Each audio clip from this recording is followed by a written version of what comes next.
Kia ora, good morning. It is Friday the 20th of February. Great to have your company this morning. Coming up on the show this hour, I wonder if he's sweating now. The brother of our king, Andrew Mountbatten Windsor, is currently being questioned by police after being arrested and taken from his Sandringham estate. We're live to Windsor and our royal correspondent, Gavin Gray, next.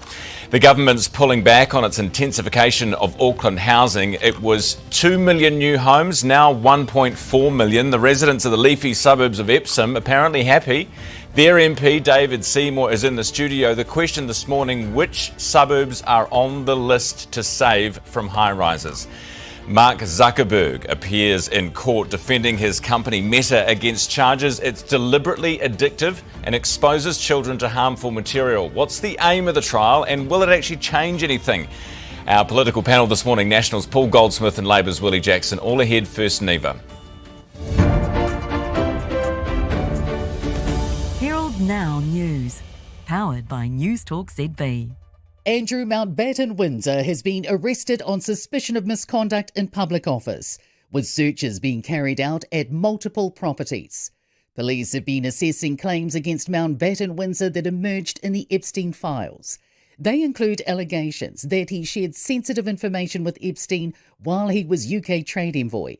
King Charles says he's learned with the deepest concern the news about Andrew Mountbatten Windsor and suspicion of misconduct in public office. He says that the royal family will fully and wholeheartedly support and cooperate with police, and the law must take its course. The Minister for Auckland says that the new density rules will be a better fit than the old system. The government's announced a lowering of the number of houses Auckland needs to zone for in its density plan from 2 million to 1.6 million. Simeon Brown says everyone wants more housing capacity, but the debate's around where it should be. And he says we can't be swamping suburbs with more housing when the infrastructure isn't there. A claim that a lack of competition is letting Air New Zealand slacken on standards. Air New Zealand Chief Executive Nikhil Ravishankar has argued that airport fees are to blame for increasing domestic flight prices.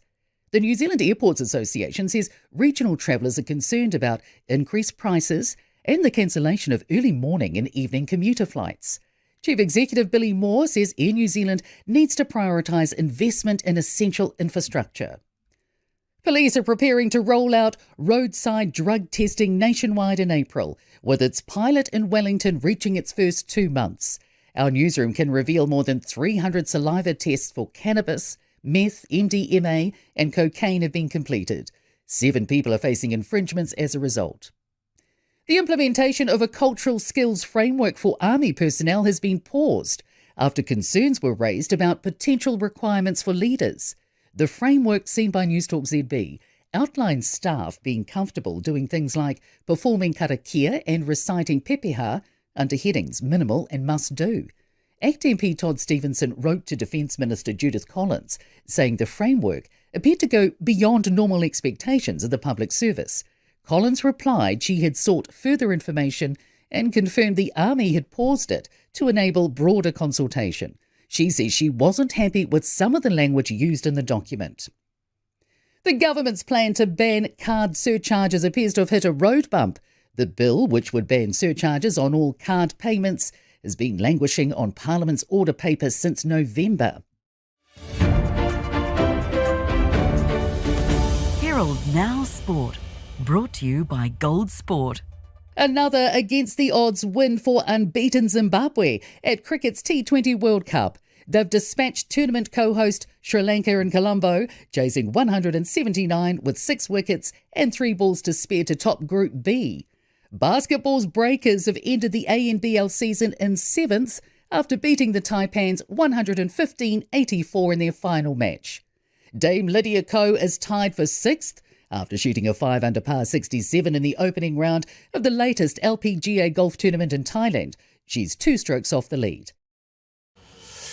Right, this morning we're talking about the Royal Edinburgh military tattoo because I've had a couple of texts on radio just this morning from people completely unprompted complaining about Auckland transport and the trains. So I'd love to hear from anyone who went last night to the Edinburgh Tattoo at Eden Park. I mean, sounds like it was a great event. Everybody had a wonderful time. And then you try and get home. This person told me, one of the texters this morning said, AT totally stuffed up the trains again. Are we surprised? We waited at Kingsland to head to Newmarket. Only 3-car train arrived. So then you left. And the point that this person makes is that these are elderly people who have gone to see the military tattoo. So you've got elderly people waiting on for a train on the platform. And apparently the train didn't come until 12:30 in the morning. And you had people, no announcements for people, elderly left to take taxis or Uber, a total balls up is how it was described to me this morning, and that is not the first message that I've heard. So I'd just love to hear from people. Ryan at nzherald.co.nz. It is not the type of audience you want to muck around with getting them home. You know what I'm saying? 4 minutes after 7, we'll be live to the UK next. Herald Now weather. Good morning. Into the week and it ends okay. There are a couple of fronts and with the exception of a few thunderstorms later today, should just be showers. But those showers will be heavy for the lower south at times, clearing towards tonight though. Winds are also strong, west or southwesterlies, also easing this evening. Now the place to watch here today is Canterbury, including Christchurch and Banks Peninsula, with squally thunderstorms possible this afternoon. Cloudy periods around for the lower North Island with the chance of afternoon showers for everyone north of Wellington, looking mainly fine though for the capital. The last of the morning showers clear for Bay of Plenty shortly, then it's fine everywhere here. Winds from the westerly quarter today and a few showers this morning for the upper north, but they're clearing before midday. They could return after dark though, with winds also turning southwest. And in breaking news, Andrew Mountbatten Windsor has been arrested on suspicion of misconduct in public office. The arrest relates to Andrew's links with convicted child sex offender Jeffrey Epstein, follows the release of millions of documents from the Epstein files last month. British police have carried out searches at a number of addresses in England, including the former prince's home at Sandringham. The arrest has been made on what is Andrew's 66th birthday. Here's what the Prime Minister Keir Starmer had to say just hours before the news of the arrest broke. One of the core principles in our system is that everybody is equal under the law and nobody is above the law. Now, the King didn't know what was happening before the arrest was made, was only apparently told afterwards. Here's a statement from him. He says, the police have the royal family's full support and cooperation, adding, let me state clearly, the law must take its course. We cross live now to Windsor, where we're joined by royal correspondent Gavin Gray. Gavin, thank you for joining us. Do you know at this stage exactly where Andrew is? No, they're not saying, Ryan, but I strongly suspect it'll be probably London, although, of course, he was arrested at his home in Norfolk at Sandringham at the King's private estate. I think what's really interesting about this is the police would have had the option of getting in touch with him and saying, can you present yourself to the police station to answer some questions? And, of course, that could have been done without the media knowing. Instead, they have arrested him. There were obviously cameras, interest outside. There were photos taken. We haven't seen him under arrest, as it were. But it seems, therefore, very odd. The Home Office, we're being told, the department of the government responsible for the police, they apparently did know of the arrest before it happened. Apparently, as you say there, King Charles did not. This is absolutely unprecedented in modern times. I've been reporting on the royals for some 35 years, and I have never ever known anything like it. So, why did they do this so publicly? Was it because there is a desire amongst members of the public to have some accountability of some kind? Or, as was suggested to me this morning, is it that he actually could have been a flight risk, that you wouldn't want to tap him on the shoulder and ask him to come in? The King of Spain went to the Middle East when the police pressure came on him. Is that a possibility here? I think that would have been unlikely, but you know, who knows under the stress of these things. But I think the main reason is that they wanted to show, as in the King's message, that everybody is treated equally under the law. If it had materialized that they'd, as you said, give him a tap on the shoulder, had a cup of coffee with him and not actually arrested him, that might have portrayed a very different picture. And Ryan, I think there are another couple of things at play here. What's going to be absolutely fascinating is if he is charged with anything, of course, it is the Crown Prosecution Service that does it. In other words, the King will be prosecuting his own brother. Prince Andrew, or as he was Prince Andrew, is still 8th in line to the throne. That seems like that's going to certainly be hauled and changed now. But also, of course, he remains this absolute thorn, I think, in King Charles's side. I joked at one time that King Charles had been the oldest apprentice in history, waiting so long to take over from Her Majesty, somebody who was incredibly popular. And it looks like his reign is going to be dominated by his younger brother. Do you think what the King has done, because he's clearly been trying to distance himself from his brother, he's been saying, happy to cooperate with the police. In this statement, he says justice must run its course, etc. Do you think he's done enough to kind of insulate the royal family and cauterise this from Andrew? Well, I think everything he tries to do to cauterise it just doesn't seem to succeed, because the story just keeps getting bigger and bigger. From my calculation, some 6 different police forces around the UK are currently investing claims about Andrew Mountbatten Windsor. 6. And these particular ones today, which led to the arrest, are claims and allegations that he effectively might have conducted what's called misconduct in public office.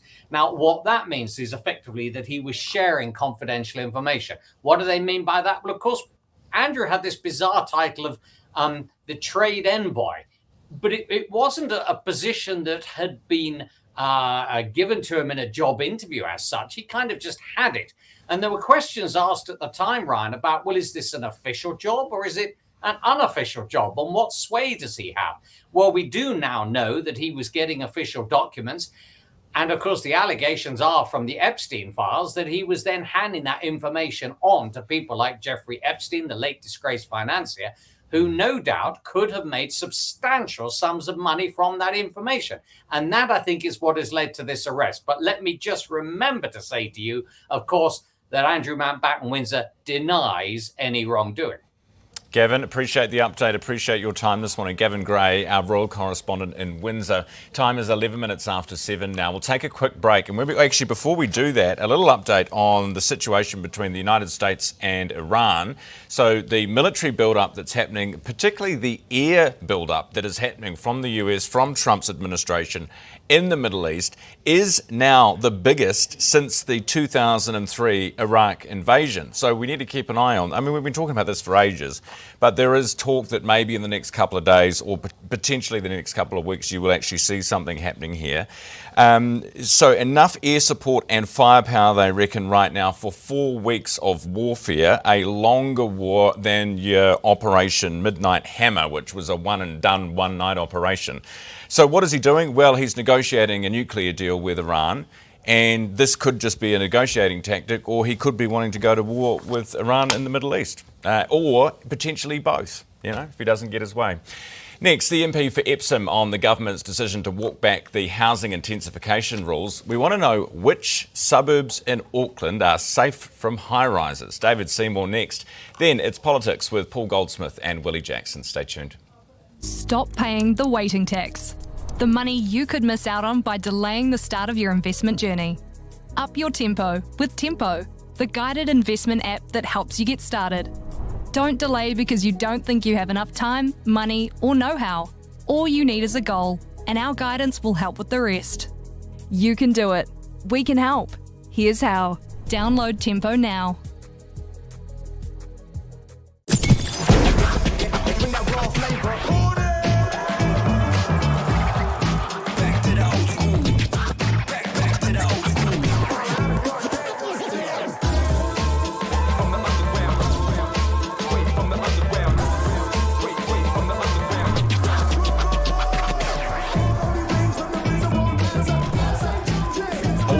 Hip-hop and R&B. Flavor. Here she is. How's the business going? Good, actually. We just switched to 2 degrees. Well, we tested the networks and couldn't see any difference. But 2 degrees has the most satisfied customers. With Flex, we get instant control of phone plans, data usage, and cost center reporting. And they're the fastest growing business network.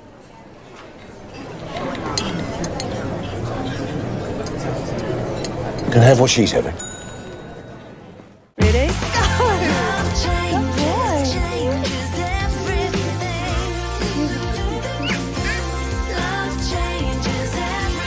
One Roof Property. Love where you live.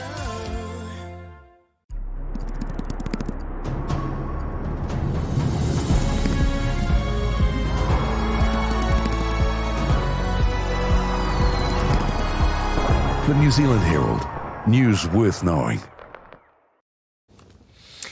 Time now is 14 minutes after 7. Great to have your company. Don't forget you can flick us an email, ryan@nzherald.co.nz. Right, which suburbs in Auckland are safe from high rises? That is the question on everyone's lips this morning after the government's U-turn yesterday.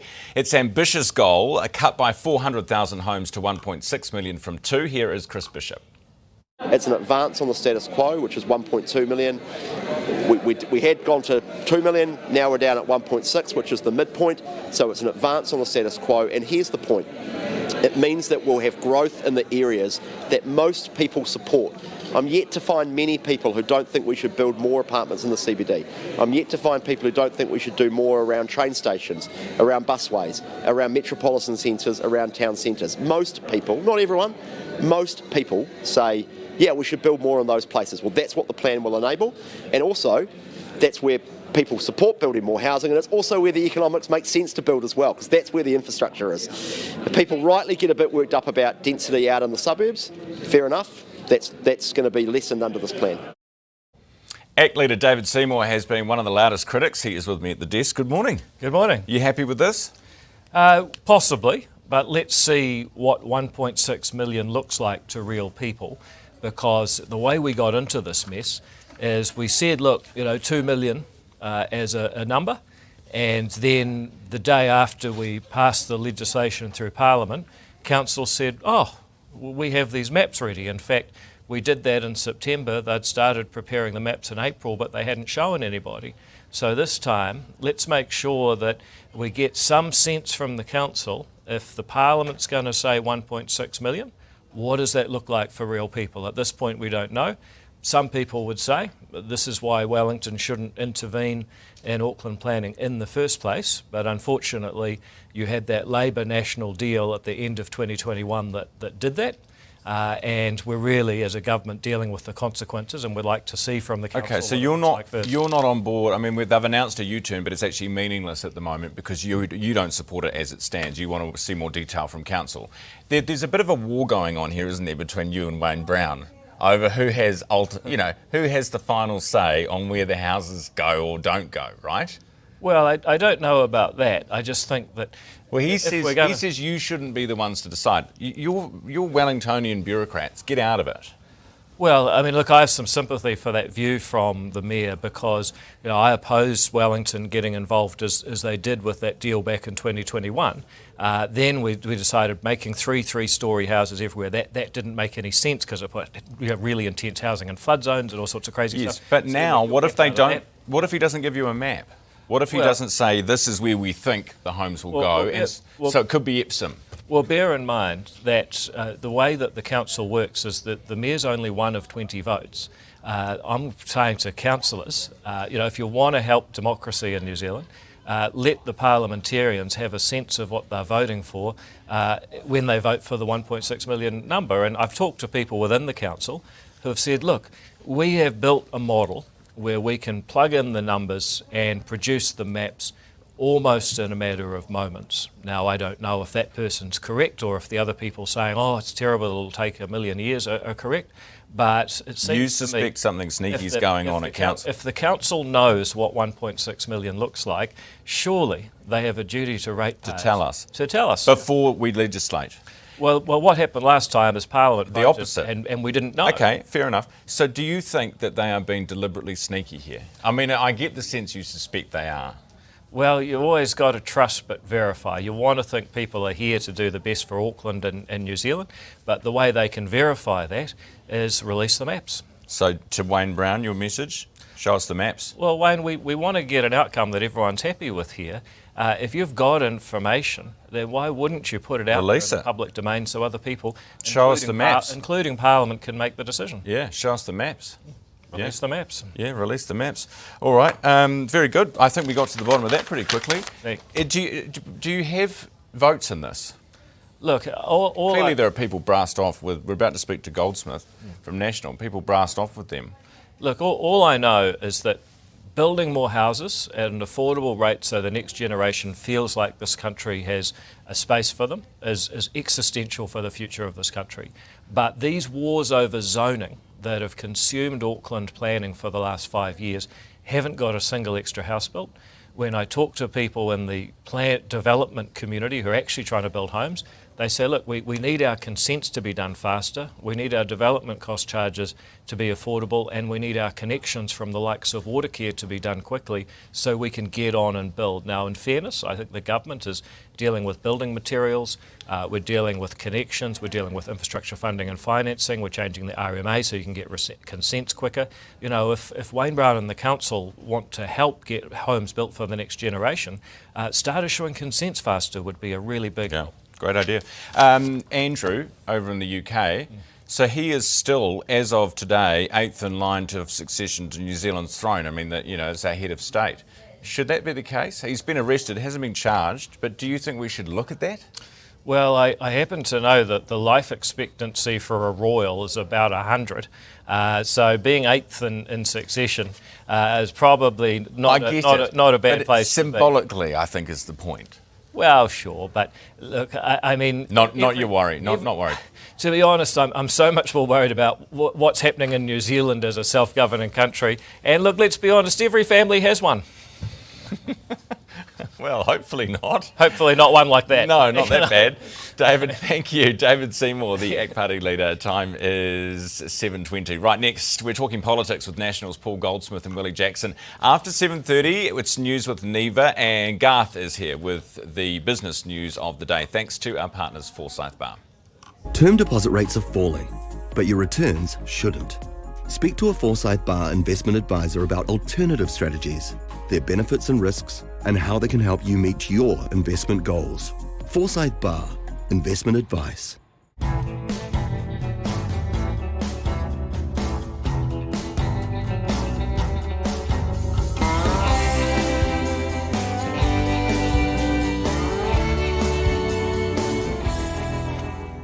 A lot of radio shows like to say they're with you in the morning. Here at The Hits, we like to go the extra mile. Not all of us get to experience this. Come on, you're running late. It's going to be a great day today, babes. I can feel it. Spit.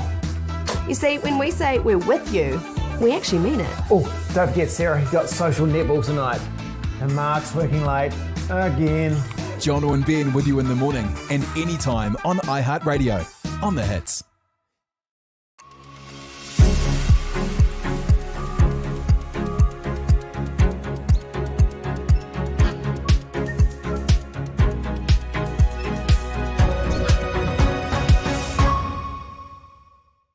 Hey, Dad.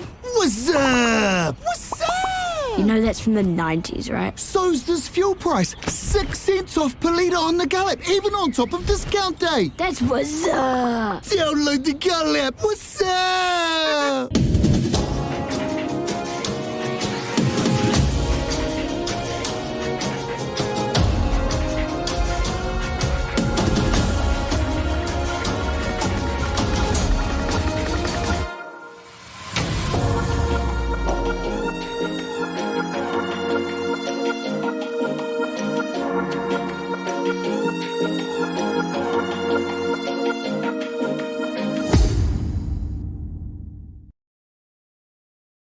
Twenty-three after 7, let's go to our Friday political panel. Paul Goldsmith, National Minister, with us this morning. Good morning, Paul. Morning. How are you? Good to see you. Very well, thank you. Willie Jackson, Labour MP, is with us in Wellington. Willie, Morena, good morning. Kia ora, morena. Now, is it all right that we're using Te Reo here, Goldie? Or... It's fine. Look, it's been another bad week for Willie and Labour, and so we'll see how they go this morning. All right, now let's put the boot in. So I'm talking here about the bill to make English an official language of New Zealand. I actually thought it was. I thought it was English, Sign Language and Te Reo Māori, but apparently English is not. So are you really passionate about this, Paul? Oh, well, look, actually the bill's in my name, but it's a New Zealand First Coalition agreement. I got nothing against it. It's not the number one priority for us. I mean, we're focused on restoring law and order, and there's a huge amount of work that I'm doing in that space. So that's my priority. But look, got no problem with it. Fair enough. Does it actually change anything? No, it just I suppose makes a statement about the reality that English is our fundamental language. Yeah, spoken by most people. Willie, do you have anything against it? Because it's not like it's taking Te-Reo out. It's just putting them all up there, I suppose. You know, I know, Goldie knows it's a stupid bloody bill. All right, we all know it's a stupid bill. It's all about Winston and Shane's nonsense about there's too much Te Reo Māori, and we don't have to make this official because English is everywhere, Ryan. English is everywhere. So it's not the reason why you've made Māori official language. And sign in official languages because they're languages that have been, particularly Māori, has been under attack for years and years and years, and so it needed some support from the Crown and government. Both Labour and National have given Te Reo Māori a lot of support, but this is the Winston nonsense. He's off trying to get votes. The English language is missing out, and we have to replace the Koru Lounge with an English name. We have to replace. Who would have thought a politician trying to get votes? Willie would never do that. A load of nonsense. All right. Another attack on Te Reo Māori. Hey, housing. So, Paul, in the leafy suburbs of Auckland, there was kickback, and so National's taken action. Is this just you guys listening? And do you know, or do you suspect which suburbs will benefit from this? Well, look, yes, it is national listening. We obviously, everybody wants to have housing more affordable, and so increasing the supply of housing is important. And we've invested so much on the city rail loop and public transport, so it makes sense to have more intensification around that. But we were concerned that out in the suburbs where people are in 1 or 2 storied houses, suddenly having high rises popping up beside them can be very destabilising. So we wanted to pull back on that, and all the advice we've had is if we lower the overall total of houses required, that will take pressure off the suburbs, which makes sense. Is that code, Willie, for them being whipped by leafy suburban housewives? You and I both know that's the case. This is about Seymour, David Seymour and Goldie's mates. This is what this is about. They've got to Goldie, and Goldie said, "Oh, can you do it, David?" And next minute they got to the bush. There was about 2 million houses, 2 million. We were going to have 2 million up there. All of a sudden they've buckled to their landlords, to all their mates around the leafy suburbs. Everyone knows what this is about. This is about National again, not fulfilling its promises, buckling to their voters, and their voters. These are Goldie's voters. These are his supporters. Buckling to their voters. I mean, that's an interesting proposition. Because you could argue, Willie, you could argue that they're just listening to them and then doing, and listening and responding, which is. Willie Jackson would never buckle to his voters and actually listen to what people want. He just, he knows what they need and he'll give it to them regardless. Yes, Willie's way or the highway. Hey, Goldie, just on this before we go, do you agree with David Seymour? Do you echo his call for Wayne Brown to show us the map? Show us the map so that we know where exactly these houses are going, and until then, he's not supporting it.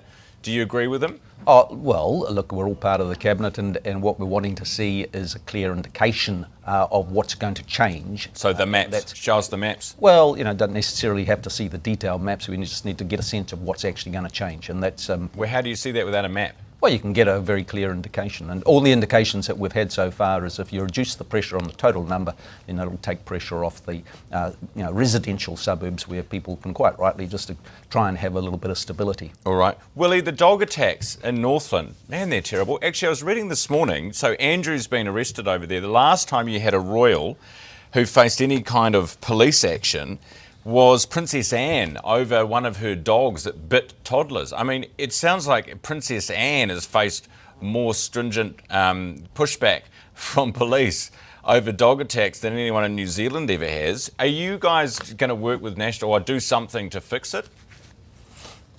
Yeah, of course we'll work with we'd work with National over that. When you've got people's lives affected, I mean, it's just it's shocking up there, and I think we're all stunned by that.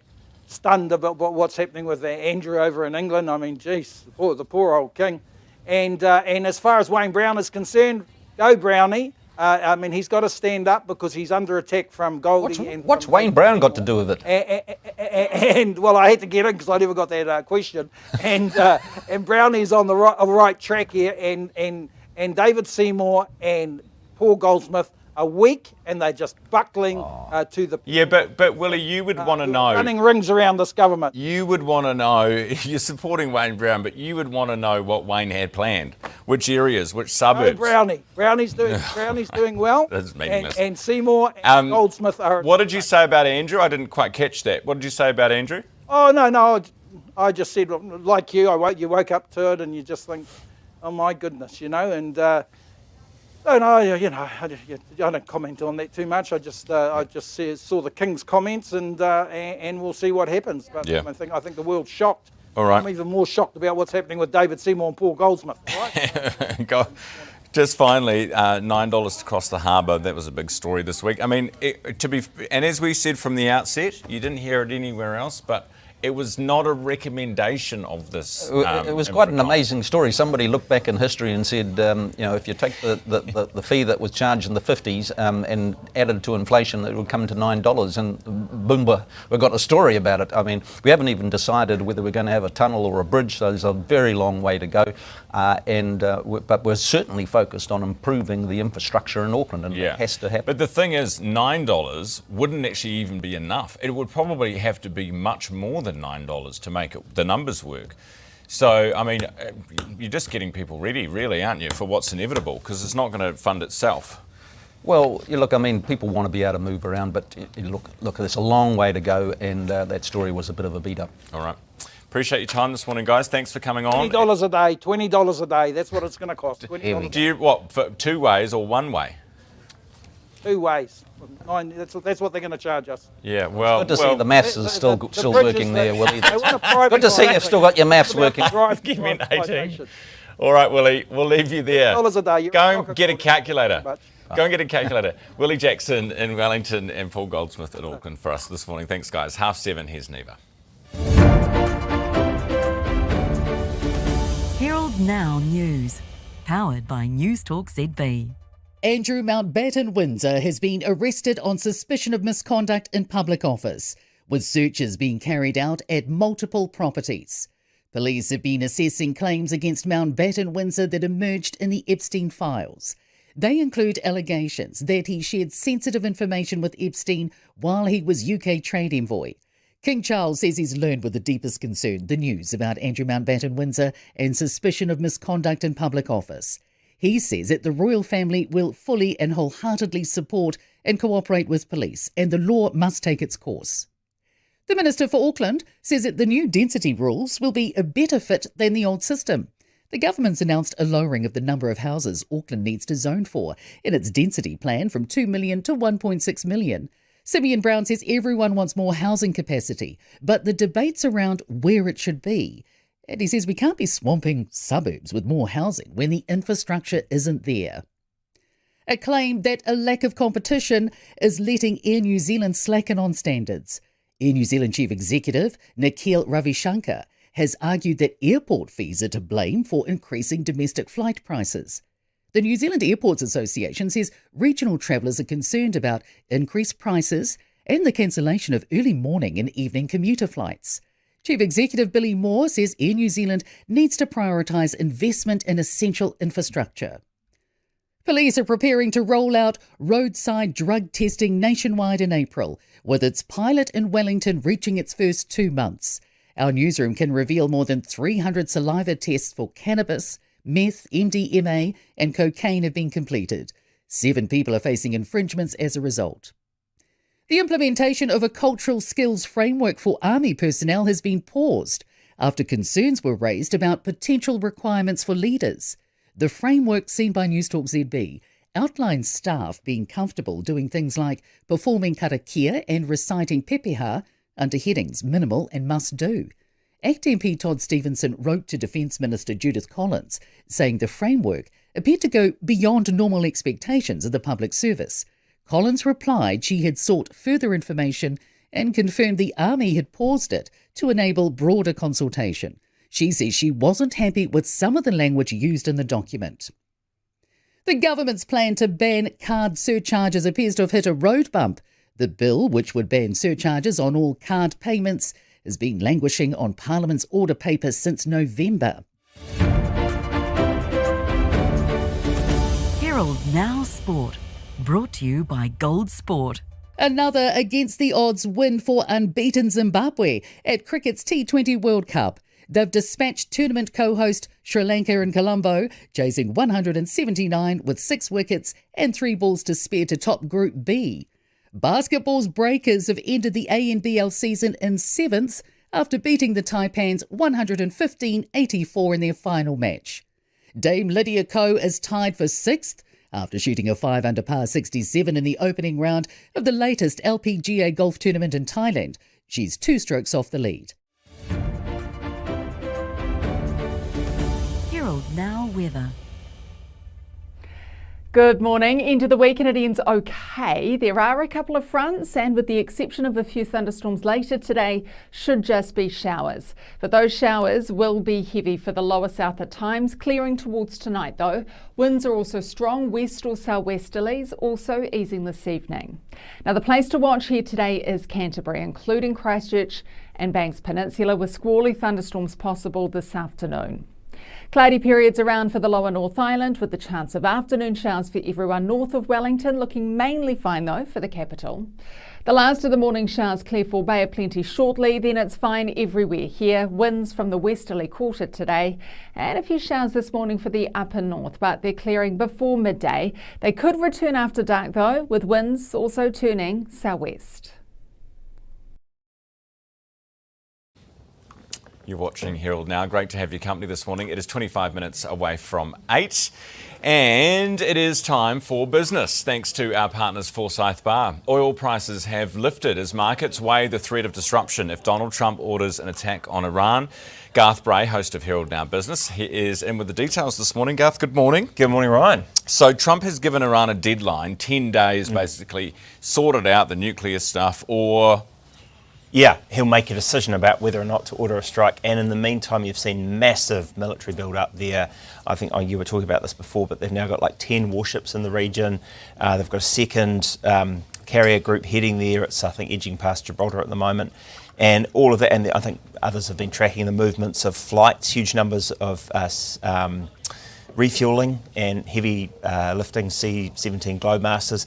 It all sort of puts, I think, something like 40,000 troops in the Middle East now, American troops. Biggest build-up since Iraq invasion. And some people fear that, measure that against the diplomatic track that you're seeing, which is a couple of meetings compared with the 2 years it took the Obama lot to do a deal with Iran last time. That has been kind of a light diplomatic effort and this massive military build-up, and maybe that's where the momentum is. And that's certainly the momentum in the market. It's been 2 days of pretty hectic trading.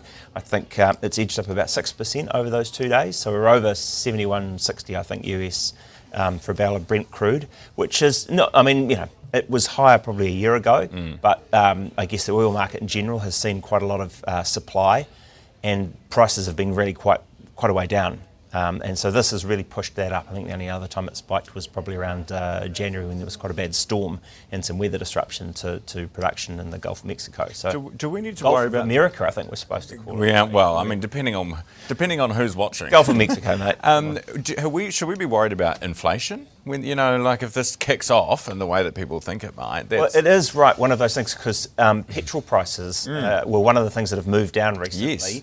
And it's I guess that's coupled to that obviously, and if that starts to overheat, then that adds to costs, it adds to business costs, and it starts to make that sort of cautious optimism we heard about from the Reserve Bank Governor Anna Bremen look a little less optimistic. Yeah. So one to definitely keep an eye on. Now, a bit more detail from Xero on this restructure that we spoke about yesterday. What do we know? Yeah, apparently they've been telling staff, look, this is not about us trying to cut costs, but they do want to try and relocate jobs from New Zealand to Canada principally. It looks like they've got about half of the engineers that they have are based here, and they're in about 5% of that engineering workforce is in Canada. They see greater prospects to be able to tap that kind of talent over there. So that does look like it's on the cards pretty much there. I mean, this has been interesting because you've seen a lot of pressure on them as a SaaS, software as a service stock, with people thinking AI is going to come and eat their lunch.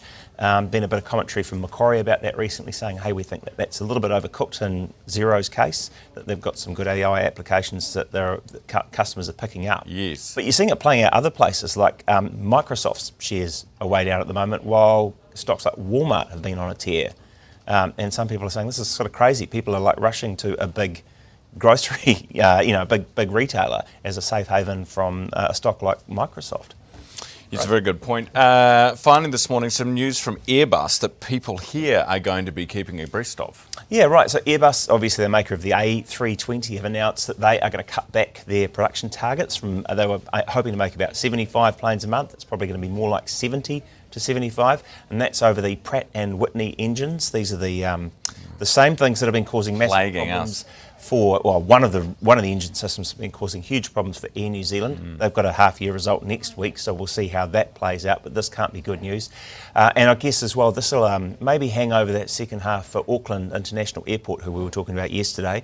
They saw a 5% increase in capacity, just the ability of people to get here in the past year.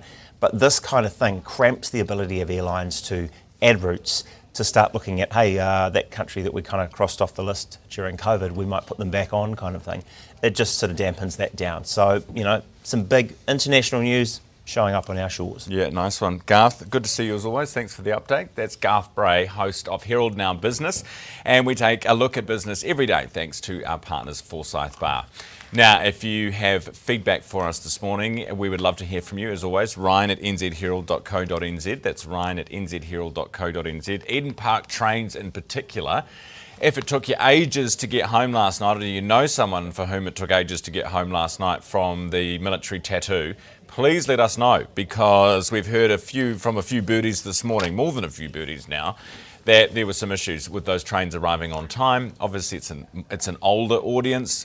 Paul was there, our executive producer. So it's that sort of, you've got to look out for them and keep an eye on them, that sort of thing.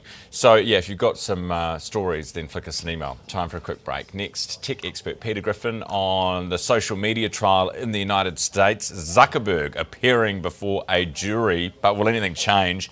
Then the boys are here with sport.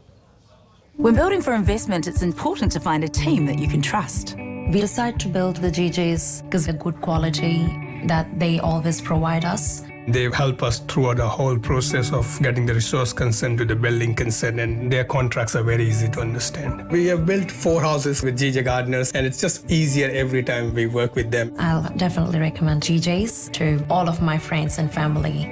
If you're thinking of building, choose the builder you'll want to build with time and time again. Yeah, do what I want. Yeah, can't get enough. Yeah, do what I want. Still can't get enough. Yeah, do what I want. Yeah, can't get enough. Still can't get enough. Yeah, do what I want. Yeah, can't get enough. Yeah, do what I want. Still can't get enough. Yeah, do what I want. Yeah, can't get enough. Still can't get enough. Luke Combs, Morgan Wallen, Kaylee Bell, Jelly Roll, Megan Moroney, Chris Stapleton. All the country stars have come to play on the all-new iHeart Country NZ. Your new home for country is iHeart Country NZ. Know more of the story with Herald Premium, giving you full access to in-depth news, opinion and analysis, with more world news, business insights, and investigative reports from our world-class team of journalists. Plus subscriber-only functionality to comment on stories, access newspaper e-editions, gift articles, and enjoy crosswords and puzzles. Subscribe now to Herald Premium. 17 minutes away from 8. If you're just joining us this morning, Andrew, former Prince Andrew, the King's brother, our King's brother, has been arrested at his home. He was apparently living in a bit of a shed out the back of Sandringham. So police, plain clothes, normal cars, arrive at 8 in the morning, knock on the door. Is Andrew here? Anyone home? Yes, he is. In he goes to a police station, questioned right now. They could have done all of this quietly, but there's a couple of theories why they haven't. One, the public wants some accountability after Epstein, etc. But two, he could potentially have been a flight risk. This sounds pretty extreme, but I spoke to an expert, a commentator this morning out of the UK who said that over in Spain, the King of Spain, he flew to the Middle East when he thought he was under police suspicion. So it's not an unprecedented thing to happen for a European royal family. In any case, he is currently, we believe, being spoken to by police, hasn't been charged with anything just yet, on suspicion of potentially giving information, state information away to others when he shouldn't have. That's the part of the allegation that is being made in the press. No charges have been laid at this point. And you would expect that he would at some point be making bail and be released back to his home. Right, time now 16 away from 8. Mark Zuckerberg has taken the stand in a landmark trial accusing social media giants of knowingly exposing children to harm.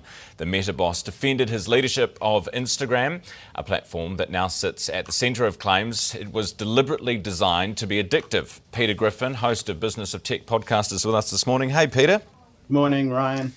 So he's appeared before. I mean, did we learn anything from him? Well, it's typical Zuckerberg, he's spouting lies and misinformation and essentially saying, if we did try to addict you with our algorithms, we've changed our ways and there are lots of tools now to avoid that. But that simply isn't the case. Researchers have pointed out that this company has done harm. The New Zealander Sarah Wynne Williams, a whistleblower, wrote an entire book called Careless People about this. So, this is really good that, this is a case that's a bit different from the ones that have come before because it focuses on the attention economy, the algorithms, the endless scroll, all the methods they use rather than the content itself. And Zuckerberg and others have been able to sort of worm their way out of other suits before. So, this is a big moment. He's in front of his peers. For many days, him and executives from YouTube will be subjected to a lot of uncomfortable questioning, and it will happen in front of average Americans. And this will be very emotional, and it could go against them. But I don't think that this will actually lead to the sort of change. It may not be the sort of turning point moment that lots of people are hoping for. Yeah, Peter. Is that because they've got too much money and too much power? Yeah, well, it sort of boils down to that. In terms of the case, this is a civil case. It's happening in California. So there may be a ruling there that Meta and YouTube have to pay this woman, Kaylee, she's a 20-year-old woman who claims that she was really impacted negatively by these platforms. Her mental health really suffered. She might get a big payout. There are hundreds of other cases going on, but it only really applies to California. And the bigger picture here is that Zuckerberg has spent the last couple of years really cozying up to Donald Trump. A lot of the antitrust action against big tech has effectively fizzled because Trump has said to these companies, if you help me make America great again and make artificial intelligence the best in the world, make America the best in the world, I'm going to leave you alone. And that is sort of how things are playing out. The thing is, Peter, you can't, because didn't they settle, correct me if I'm wrong, but haven't they, two companies, I think, including TikTok, already settled with this woman? That's right. Snapchat, TikTok because how can you not agree, like any reasonable person, surely, Peter, would agree that this stuff is addictive? Because if you've been on there, you just know it is. And then that it does harm to children. Well, of course it does. I mean, isn't this all just a given? Well, Zuckerberg doesn't see it that way. He knows that, but the future of Meta and his entire empire is tied to the attention economy. So the implications for shareholder value devastating if he had to fundamentally change the model that has made Meta and Instagram and Facebook so great. So he'll fight this to the death.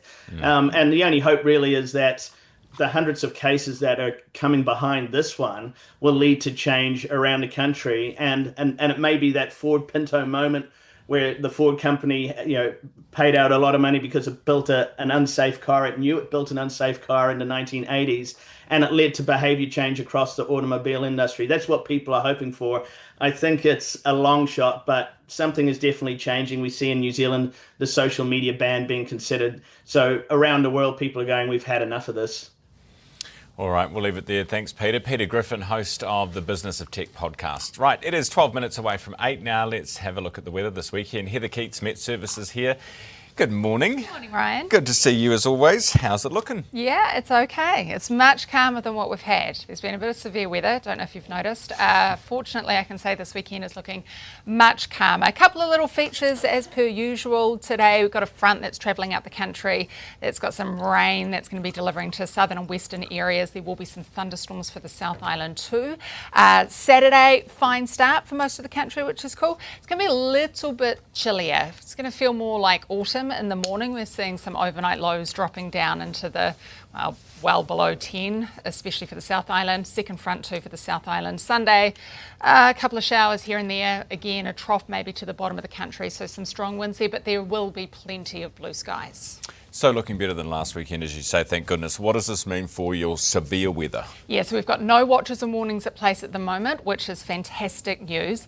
Thunderstorms are the biggest concern today. So we're talking about areas too that are in recovery. So Banks Peninsula, Canterbury, Christchurch, Banks Peninsula, they could see some decent thunderstorms bubble up this afternoon. We've already had quite a few overnight. Calmed down a little bit this morning. They'll be back. We're talking downpours of about 20 millimetres an hour, some gusts of up to 100 kilometres an hour, and small hail too. So for those areas in recovery, still dealing with what happened earlier in the week, they'll be wanting to keep an eye on the rain radar. You can really see those localised pockets of rain moving through well with the radar. Then with a couple of fronts and troughs over the weekend, there could be some watches and warnings, but to the southwest of the South Island, and that'll be for heavy rain and strong winds. So just one to watch as we go through Saturday and Sunday. All right, and what about temperatures? Because they're coming down a little bit, aren't they? They are coming down, unfortunately. Off the boil. Yeah, this weekend we've got fairly average temperatures, not a lot of humidity, so even places in Auckland, highs of only sort of 22, 23 degrees. It doesn't last though. We do see a spike back up to more warmer conditions next week. Invercargill and Gore will hit 25 degrees, Alexandra 28, which is better than today because their high's only about sort of anywhere between 14 and 19 degrees. So look, it hasn't been a fantastically hot summer, and we are going to see those overnight lows quite chilly. Okay, I'm okay with that. You're okay Personally, with that? yeah, I'm totally fine. Finally, there is a lot on this weekend, and we mentioned the Edinburgh Tattoo in Auckland. We've got some big events on. Have you got a little update for us on those? I do. I picked a couple of regions. I know there is so much more than what I'm about to mention, but we don't have all day. Art Deco Festival in Napier, always a big one for the weekend. It's great weather. Could be a little windy, but very warm, summery, high of 28 in Napier today. For Auckland, Rainbow Pride Parade, the Tattoo at Eden Park, lots of Lunar New Year celebrations. It's looking like really great weather for Auckland, which we'll be very happy about. Sunny, like I said, high of only 22, 23, so nothing too extreme heat-wise. Winds will be fairly light, maybe a couple of showers, but nothing to ruin any events. In Wellington, Phoenix play Auckland FC. That's going to be a fantastic match. Weather doesn't really play much of a role for those fans. They're pretty hardy supporters, but they'll be happy to see that the sun's out. Winds are going to shift around a little bit, so southwesterly turning northwest in the afternoon could get strong for Wellington. And round the bays in Christchurch on Sunday, which is really lovely weather there too. There will be a few showers before sunrise, but they should have cleared by race time. And then the wind's going to turn southerly, but again, that should be at the end of the race. All right, brilliant. Heather, good to see you as always. Heather from Wet Service. Hopefully not Wet Service. You okay, right? Yeah, good. Just having a little mini stroke. 8 minutes away from 8. Thank you very much, Heather. Right, 8 minutes away from 8 now. Yes, the Wet Service is a very different sort of service. The boys are on the sport next, and then veteran royal watcher Dickie Arbiter on the arrest of Andrew Mountbatten. Just go to the break.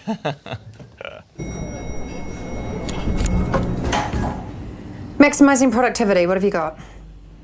Well, if we switch to 2 degrees, with Flex for Business, we can instantly manage data usage, employee mobile plans, and cost centre reporting, saving us time and money.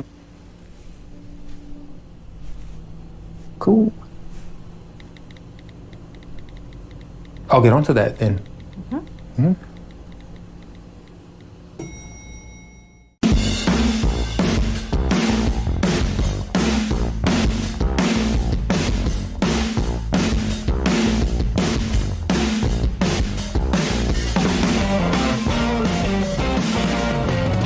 We've done few subdivision with GJ Gardner, and from the resource consent to the building consent, getting the council permits and stuff, always GJ Gardners are ahead and helping us out through the whole process, and it was so easy working with GJ. Yeah, do what I want. Yeah, can't get enough. Yeah, do what I want. Still can't get enough. Yeah, do what I want. Yeah, can't get enough. Still can't get enough. Yeah, do what I want. Yeah, can't get enough. Yeah, do what I want. Still can't get enough. Yeah, do what I want. Yeah, can't get enough. Still can't get enough.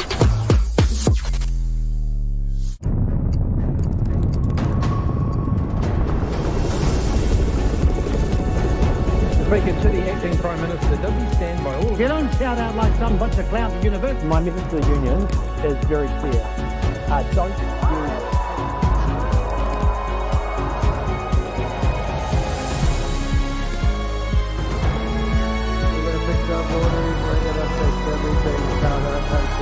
The New Zealand Herald, news worth knowing.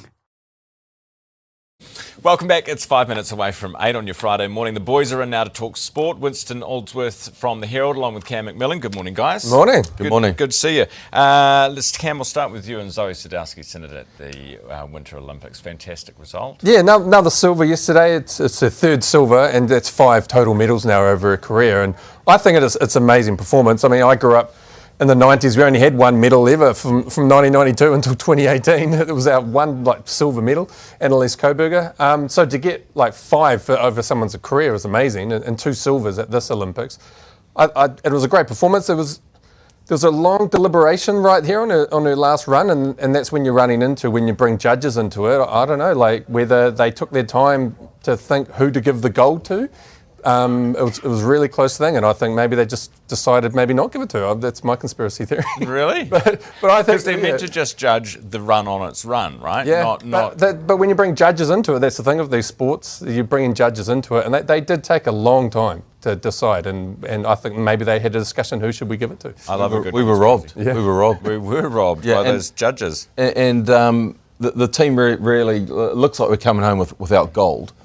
And after the last games where we picked up 2, the last winter games, suddenly that elevated, I think, the Winter Olympics in the public's mind. You know, in the summer games, we go away and the public expects gold medals. You know, we've got this incredible history going back through, the Snell and Helbig and so on, and right up through to Lydia Ko, rowing, the Dame Almas. Lisa. Yeah. So we're amazing at the summer games.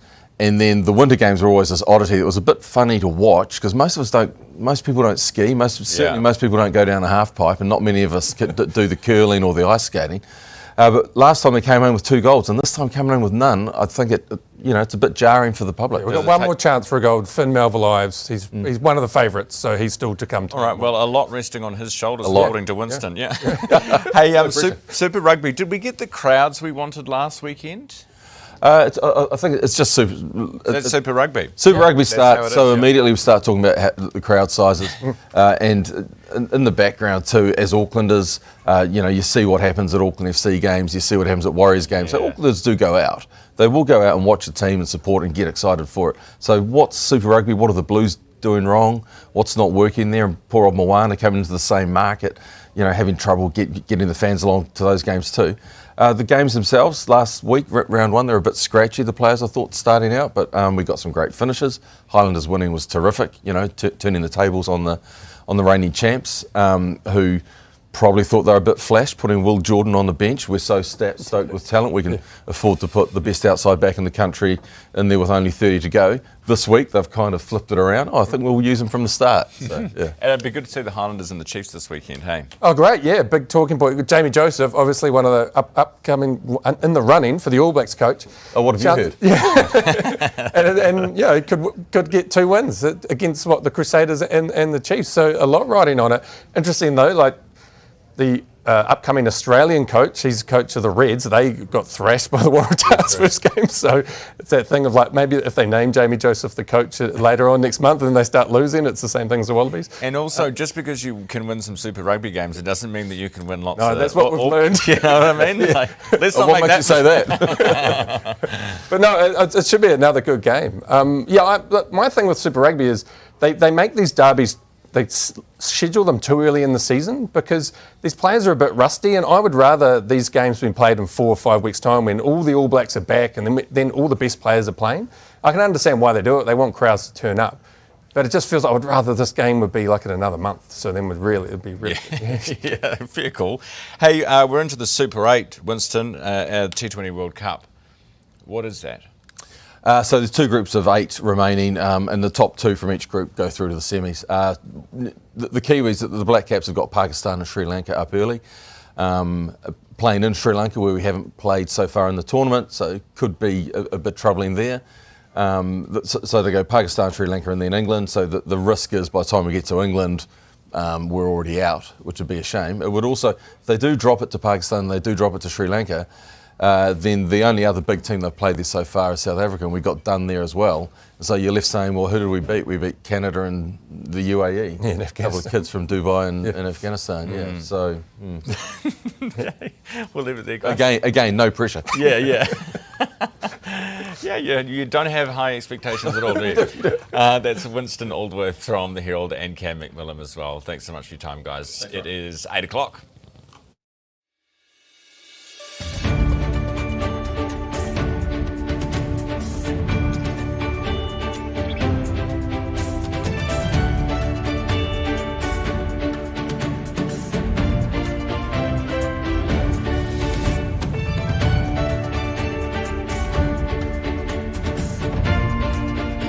Kia ora, good morning. It is Friday the 20th of February. Great to have your company this morning. The brother of our king, Andrew Mountbatten Windsor, has been arrested over his links to Jeffrey Epstein. Veteran royal watcher Dickie Arbiter joins me from London next.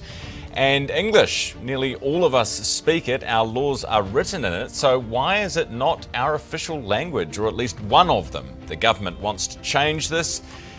What's taken so long, and does it need to happen? We'll talk about that. Plus, from a Dunedin garage to one of the biggest gigs in the world, the teenagers whose band's been picked to support the Foo Fighters. We'll talk to the young punk band Seek Help in half an hour.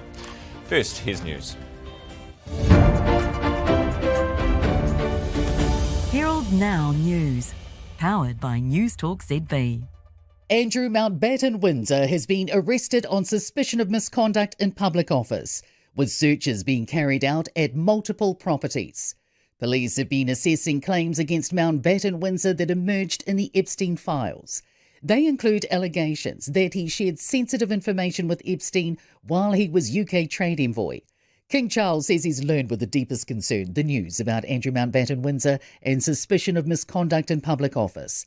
He says that the royal family will fully and wholeheartedly support and cooperate with police, and the law must take its course. The Minister for Auckland says that the new density rules will be a better fit than the old system. The government's announced a lowering of the number of houses Auckland needs to zone for in its density plan from 2 million to 1.6 million. Simeon Brown says everyone wants more housing capacity, but the debate's around where it should be. And he says we can't be swamping suburbs with more housing when the infrastructure isn't there. A claim that a lack of competition is letting Air New Zealand slacken on standards. Air New Zealand Chief Executive Nikhil Ravishankar has argued that airport fees are to blame for increasing domestic flight prices. The New Zealand Airports Association says regional travellers are concerned about increased prices and the cancellation of early morning and evening commuter flights. Chief Executive Billy Moore says Air New Zealand needs to prioritise investment in essential infrastructure. Police are preparing to roll out roadside drug testing nationwide in April, with its pilot in Wellington reaching its first 2 months.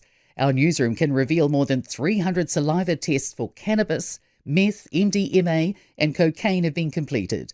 7 people are facing infringements as a result. The implementation of a cultural skills framework for Army personnel has been paused after concerns were raised about potential requirements for leaders. The framework, seen by Newstalk ZB, outlines staff being comfortable doing things like performing karakia and reciting pepeha under headings minimal and must do. ACT MP Todd Stevenson wrote to Defence Minister Judith Collins, saying the framework appeared to go beyond normal expectations of the public service. Collins replied she had sought further information and confirmed the Army had paused it to enable broader consultation. She says she wasn't happy with some of the language used in the document. The government's plan to ban card surcharges appears to have hit a road bump. The bill, which would ban surcharges on all card payments, has been languishing on Parliament's order paper since November. Herald Now Sport, brought to you by Gold Sport. Another against-the-odds win for unbeaten Zimbabwe at cricket's T20 World Cup. They've dispatched tournament co-host Sri Lanka in Colombo, chasing 179 with 6 wickets and 3 balls to spare to top Group B. Basketball's Breakers have ended the ANBL season in 7th after beating the Taipans 115-84 in their final match.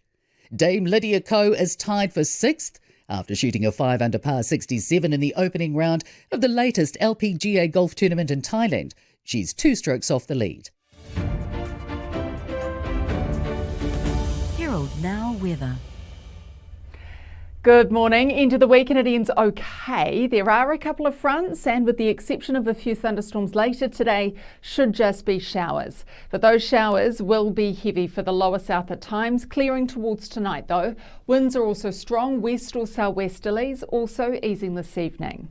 Now the place to watch here today is Canterbury, including Christchurch and Banks Peninsula, with squally thunderstorms possible this afternoon. Cloudy periods around for the lower North Island with the chance of afternoon showers for everyone north of Wellington, looking mainly fine though for the capital. The last of the morning showers clear for Bay of Plenty shortly, then it's fine everywhere here. Winds from the westerly quarter today and a few showers this morning for the upper north, but they're clearing before midday. They could return after dark though, with winds also turning southwest. Returning to our developing story this morning, Andrew Mountbatten Windsor has been arrested on suspicion of misconduct in public office. The arrest relates to Andrew's links with convicted child sex offender Jeffrey Epstein, follows the release of millions of documents from the Epstein files last month. British police have carried out searches at a number of addresses in England, including the former prince's home in Sandringham. The arrest has been made on what is Andrew's 66th birthday. The King has also released a statement. He says the police have the royal family's full support and cooperation, adding, "Let me state clearly, the law must take its course." We're joined now by Dickie Arbiter, royal commentator in London. Dickie, thank you very much for being with us this evening, your time. Tell me what's happening at the moment. I understand that the King's carrying on right now, despite all of this, with his engagements. Yeah, despite everything, and good morning everybody in New Zealand, despite everything, the King is carrying on, as is the Queen, as everybody else. The King opened the London Fashion Week this afternoon. The Queen was at a lunchtime concert, and there was an audience this afternoon. So life is carrying on. At the moment, it appears that Andrew Mountbatten Windsor is still being questioned by police. There's no sign or no note of him being released. The police can actually keep him for 24 hours. So if they do, it'll be uncomfortable for him. Ryan. Most uncomfortable. And just to clarify, they arrested him, as I understand it, at 8 o'clock in the morning. It is now 7 o'clock. So we're looking at nearly 12 hours. You're saying they can hold him for 24 if they want to? They can. He has been there for just under 12 hours, and they can hold him for 24 until 8 o'clock tomorrow morning. But we have to wait and see. They've been very very quiet about going about business. Nobody knew anything was happening until the cars arrived at Sandringham this morning.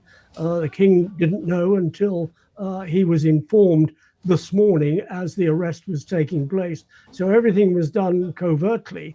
And as I said a moment ago, they can't keep him for 24 hours. We're hearing just the first reactions coming through from the family of Virginia Giuffre, who say they commend the King for his actions in getting to this point. Now, obviously, the police are independent. They're doing their own investigations. But do you think, how would you assess or judge how the King has dealt with this and dealt with his brother? The King has dealt with it as best he can. It's interesting you say how he was dealt with his brother. If you look at that statement today, there was no mention of my brother. It was Andrew Mountbatten Windsor. So he is putting the monarchy ahead of family. And that is the right way to go about things. In exactly the same way, he has said that he and the family will cooperate with the police if asked. He is putting the country and the monarchy first before family ties. And this has gone beyond being a family tie now. It is very much, I won't say criminal, because he hasn't been arrested yet. He hasn't been charged yet. He's been arrested, but he hasn't been charged. But it is a serious issue, and it's unprecedented in modern times. Dickie, do you think this does long-term damage to the royal family, or do you think there's enough baggage already associated with this guy that this is just another notch on the belt?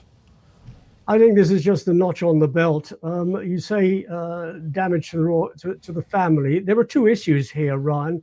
There is family and there is the monarchy as an institution. Damage to the institution, I don't believe it is, because the institution is stronger than any individual, and the institution will carry it forward. Damage to the family have made very clear their stance that they will cooperate with the police to get to the bottom of this, and they are putting the monarchy in front, the institution ahead of any family issues or family relationship. Dickie, appreciate your time this morning. I know you're a busy man, so we'll leave you to it. Dickie Arbiter, who's the royal correspondent for us in London. Spoken to him over many years, a lovely man indeed. Right, time is 8 minutes after 10. We'll take a quick break. Next, a New Zealand First bill is going through the House to make English an official language of New Zealand. I know you might have thought it was one already. We'll speak to a language expert. And then the media insider Shane Curry joins me in the studio.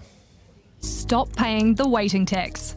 The money you could miss out on by delaying the start of your investment journey. Up your tempo with Tempo, the guided investment app that helps you get started. Don't delay because you don't think you have enough time, money, or know-how. All you need is a goal, and our guidance will help with the rest. You can do it. We can help. Here's how. Download Tempo now.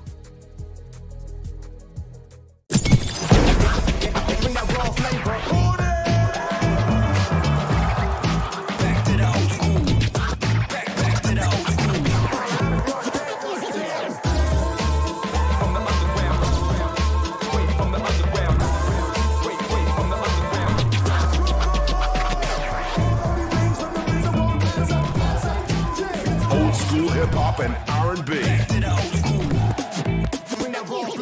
Flavor. Ah, here she is. How's the business going? Good, actually. We just switched to 2 degrees. Well, we tested the networks and couldn't see any difference. But 2 degrees has the most satisfied customers. With Flex, we get instant control of phone plans, data usage, and cost center reporting. And they're the fastest growing business network.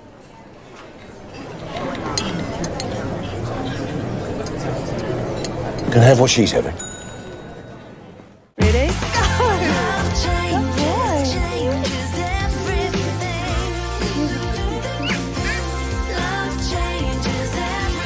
One Roof Property. Love where you live.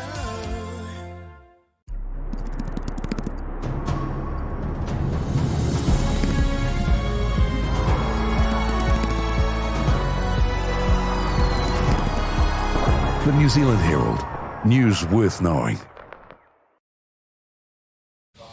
12 minutes after 8, right, a new bill set out by the coalition government would finally make English an official language of New Zealand, despite the fact that most of us already speak it. I spoke about this with Paul Goldsmith and Willie Jackson this morning on the panel. Goldsmith essentially said it's in the coalition agreement with New Zealand First, so we have to do it, but it's not a major priority of mine. Here's what Willie had to say. You know, I know, Goldie knows it's a stupid bloody bill. All right, we all know it's a stupid bill. It's all about Winston and Shane's nonsense about, oh, there's too much te reo Māori. You know, he's off trying to get votes. Oh, the English language is missing out, and we have to replace the Koru Lounge with an English name. We have to replace. Who would have thought a politician trying to get votes? Willie would never do that. A load of nonsense. All right. Another attack on te reo Māori. See the eloquence you can get out of the English language. Sharon Harvey is AUT Linguistics Professor with us this morning. Sharon, good morning. Hello, Ryan. Good to have you on the program. Now, tell me, what is an official language? Like, what is the deal? Point of an official language is to provide status for a language in particular, and for te reo Māori and New Zealand Sign Language, the reason those were given official status was in particular to make sure that both languages could be used in the New Zealand court system, but also to protect both languages and give them status. So does that mean that English... Could you make a case that English couldn't be used in the court system? Or is it just that the others couldn't before and now they can? You know what I'm saying? That's a good point. I think it wasn't a routine thing previously, and so people who might have been deaf could turn up in court and not have an interpreter available to them. It wasn't routine that Māori could ask for interpreters when needed in the New Zealand court system. But because New Zealand is the predominant and dominant language in New Zealand, it is very routine to use English in the justice system, and there is no problem. And that has been written about and accounted for in the Ministry of Justice's own documentation around this bill. Right. Sharon, there's no reason for it, yeah. Is there any harm in doing it? I mean, if there's a group that's agitated enough that, you know, is there any harm? Well, I guess my question would be, why are we wasting everybody's time and money putting through legislation that is not required? And I think there could be harm in putting this kind of bill through. I don't think Māori appreciate it at all. There's nothing endangered about English in New Zealand or around the world, indeed. When you say you don't think Māori appreciate it, how do you know that, Sharon? Well, we've just listened to Willie Jackson talking about it, but... Yeah, I know, but he's not necessarily representative. Do you know what I mean? He's an opposition MP. There were very specific reasons that te reo Māori was given this kind of status in New Zealand, and it was because of the 150 year plus oppression of te reo Māori in society, and particularly in the New Zealand education system, where it was banned since 1947, actually, and particularly since the Native Schools Act in 1867 and 1847. So the oppression of Māori, of te reo Māori, has had an absolutely deleterious effect on the language and has required massive effort on the part of Māori to start to bring it back from the brink, but it's still a very endangered language. Sharon, really appreciate your time this morning. Thank you. I mean, it sounds, in summary, it's a tokenistic move. It's not going to change anything, but... Well, we don't know that. It hasn't been tested and there's been no consultation. That's another thing that we should think about in terms of this bill. Right, okay. All right, appreciate your time, Sharon. Thank you. We'll let you get back to it. Sharon Harvey, who's AUT Linguistics Professor with us. Time is 17 minutes after 8. Right, time to get the inside scoop with Herald Editor-at-Large Shane Curry. Shane, good morning. Morning, Ryan. Good to see you. How are we? Yeah, I'm good. Very good. Now, MediaWorks music stations have been primed. I know you've written about this before, but you've got a new story out today, primed for sale. Yeah, I had an interview this week with the chairman of MediaWorks, Barclay Netterfold, quite a well-known Australian businessman who's part of the Quadrant private equity group as well. They have kept hold of MediaWorks after the outdoor business was sold. So it really is the next big play in New Zealand media, just who will take ownership eventually of the MediaWorks radio stations. And when you think about them, some big, both big brands and big names attached to those, the likes of More FM, The Breeze, The Rock. And so there will be people lining up potentially to buy these stations, both local media and potentially some of the Aussie radio stations. So I've spoken to Barclay this morning about it. One of the other big moves, Ryan, that's happened just in the last few weeks is the government has given the radio industry assurances around the future of frequencies for the next 20 years. So that means that any potential buyers are going to be a little more reassured that the future of those frequencies is locked in. In the case of MediaWorks, probably would cost around $15 million, I'm told, for the next 20 years to retain the current frequencies that it broadcasts on.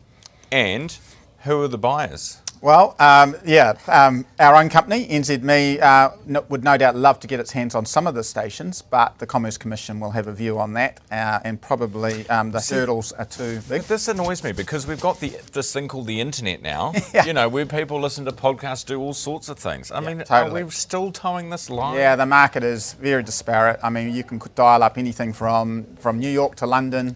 You can watch Andrew This Morning anywhere that you want or listen to the news about it, through, as you say, digital channels. Yes. So there is that argument. Of course, the Commerce Commission will look at all sorts of things around advertising and just the competition issues relevant to terrestrial radio. MediaWorks have also looking at a complaint, I understand, about a senior leader. What's this about? Yeah, this is a really interesting one because normally when there's an employment investigation going on, people clam up and so forth. But there's a brief piece in the media column this morning. I've spoken to both parties, both the senior leader at MediaWorks and the complainant, and they're actually tackling this a little bit differently. The leader is working from home while the investigation's underway, and they're actually both quite optimistic that the complaint's going to be sorted out. And as I understand it, it's a complaint around an exchange within the MediaWorks business between the two of them. There's at this stage. Do you mean I think do we define it? We might have brokered a settlement here. We don't know the full details yet. Okay. But certainly both parties were talking as though they were optimistic there'd be outcome. Girls Interrupted, this is Brodie Kane's podcast with three women who have lots of opinions and have a great time.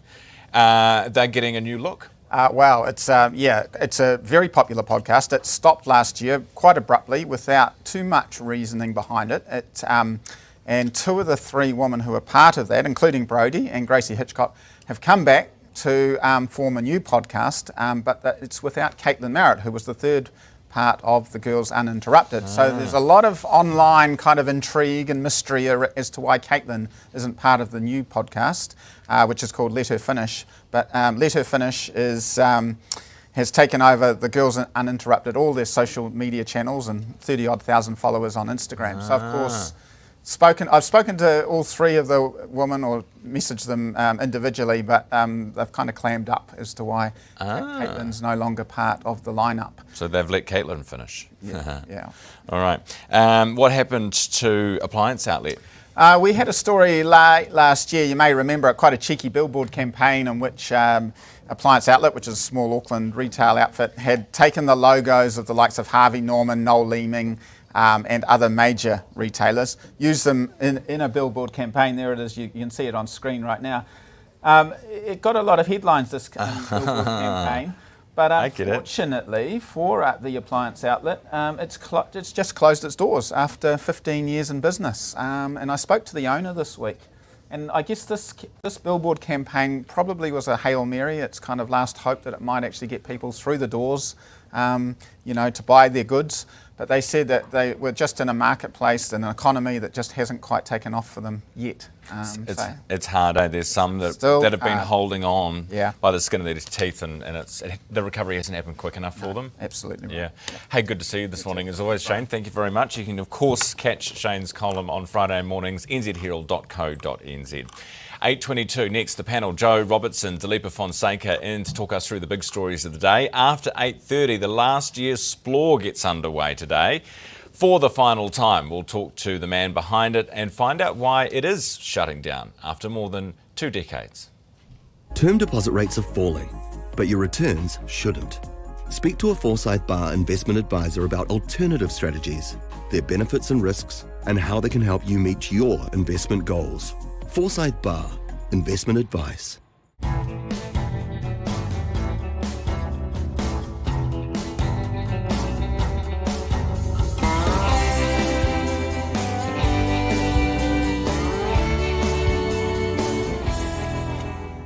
A lot of radio shows like to say they're with you in the morning. Here at The Hits, we like to go the extra mile. Not all of us get to experience this. Come on, you're running late. It's going to be a great day today, babes. I can feel it. Spit. You see, when we say we're with you, we actually mean it. Oh, don't forget Sarah, got social netball tonight. And Mark's working late again. Jono and Ben with you in the morning and anytime on iHeartRadio. On The Hits.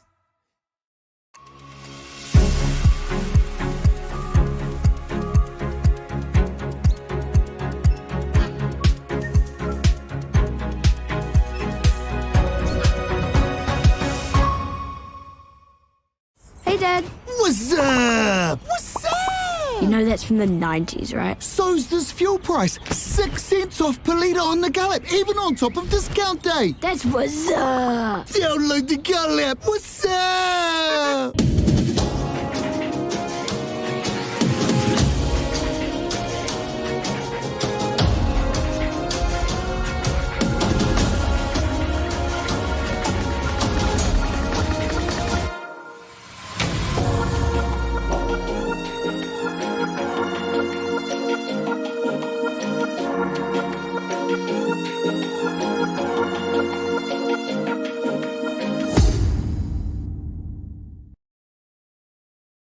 Welcome back. It is 24 minutes after 8 on your Friday morning. Now, over in Australia, they are banning in New South Wales, and they've already done it in Western Australia, banning kids from using e-bikes because they can actually go quite fast and they're hooning around and causing all sorts of problems on the street, like these little hoons.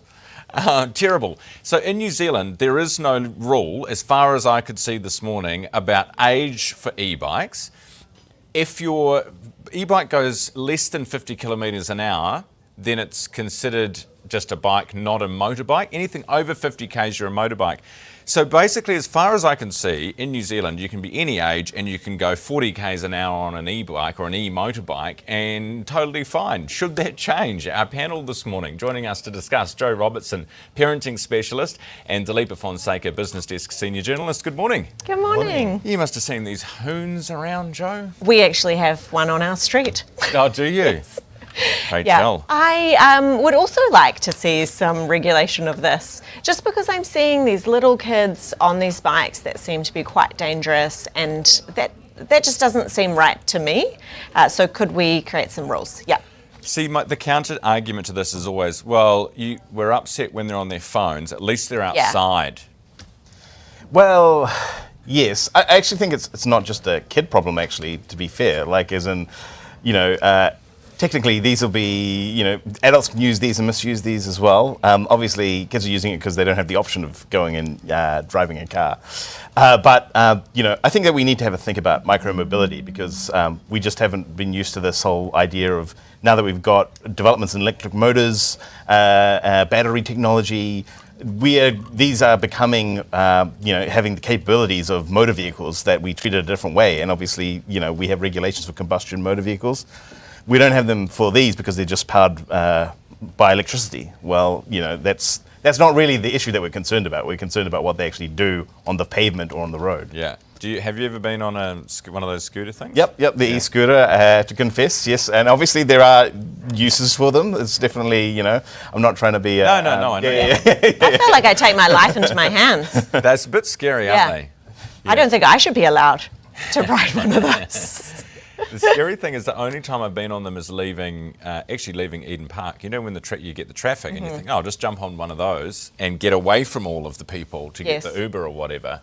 But at that point, you might have had a couple of drinks, and it's probably not. That's not good. You know what I mean? Well, the weird thing about the e-scooters is that that's not a bike. I think that at least when they were first released, they fell in this grey area where they weren't a bike, they weren't a motor vehicle, they weren't like they were just considered regular form of transport. So you couldn't actually use them on the road. You have to use them on the pavement, obviously. But then you're talking about something that goes 30 kilometres an hour. Yeah. That's next to someone with a pram. Yeah, exactly. Yeah, good point too. They're pushing people over left, right and centre. English is not an official language in New Zealand. There is a New Zealand First, it's a government bill now because of the coalition agreement. Big deal or move on, who cares? Just move on. I mean, this annoys me because it would have cost money. Yeah. So it would have cost, it's resourcing, it's people's time. Probably we can all think of ways that our country needed that time and resource to be spent elsewhere that would have created more of an impact. I agree. I just think, it's political posturing. I'm not into it. Yeah, it's a bit of tokenism, isn't it? Yeah. Well, I think you had Paul Goldsmith on earlier, and I think his name is attached to this. And I think I remember him saying something like, "Oh, I'm not opposed to this." And it's like, you'd hope that you're not opposed to it if you proposed it. And I think that probably sums it up. I mean, it's a bit like passing a law that you should breathe once every 10 minutes. Yeah. I mean, some people will not breathe just out of protest, but other than that. Hey, social media. Zuckerberg's in court over in LA. They've got too much money and too much power. Nothing's really going to change. Do you agree? No, I don't agree. I think we're seeing change globally, and I'm really heartened by that. So we're seeing lots of countries intervene. The bans, you mean? Yeah, but also, demands on them. So you have to develop new features with safety by design. So you have to think about children when you're designing the product up front. You have to think about how it's going to harm them, impact them. You have to think about how adults are going to access children, how we're going to use their data before you just roll out a new product. So that's really good. And I think we'll continue to see that, but only if we actually create that demand. If we say, hey, you can't just have you're not freewheeling everyone now. Everyone? Everything? Everything. Everyone and everything. We care about what you're doing. Do better. Dalipa, I saw Liam Lawson came out yesterday and said that he's totally deleted or he's off all social media. He says it's a toxic place. There's just nasty people on there. And it's surprising the number of even celebrities now who completely shun it. I wonder whether that, more than anything else, will be what changes them.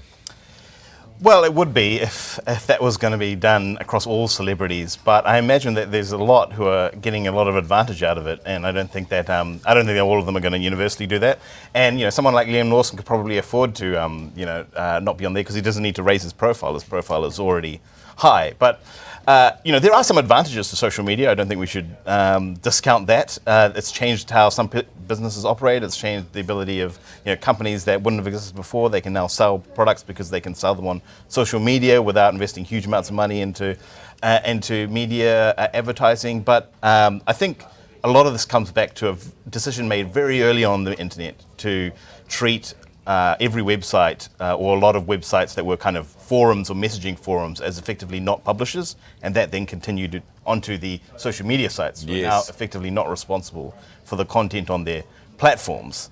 And I think that's kind of the issue. And I think another issue is obviously how they're choosing to feed that information. A lot of the social media content is not actually addictive in and of itself. If I came over to you and I said, hey, look, here's some pictures of everything I ate last week, plus every place I went. It might turn us off. This would not be addictive content for me. No. It's design. It's not. It's but not the question content, is, it's design. but the question is, why are you so addicted to posting it? You know what I mean? Like that. Addiction has two sides. You know what I mean? True. Yeah. Anyway, I stay away from it personally. Hey, good to have you both here this morning. Yeah, good to have a great Friday. That is our panel this morning. Joe Robertson, parenting specialist, and Dalipa Fonseca, business desk, senior journalist. It is 8:30. Here's Neva. Herald Now News, powered by Newstalk ZB.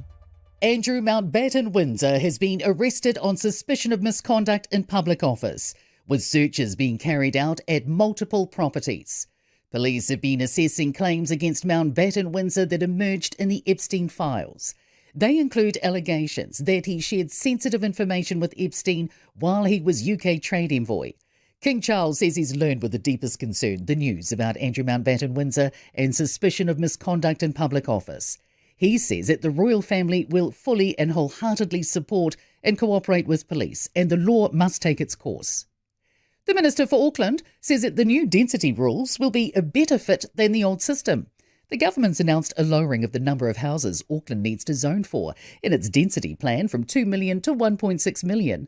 Simeon Brown says everyone wants more housing capacity, but the debate's around where it should be. And he says we can't be swamping suburbs with more housing when the infrastructure isn't there.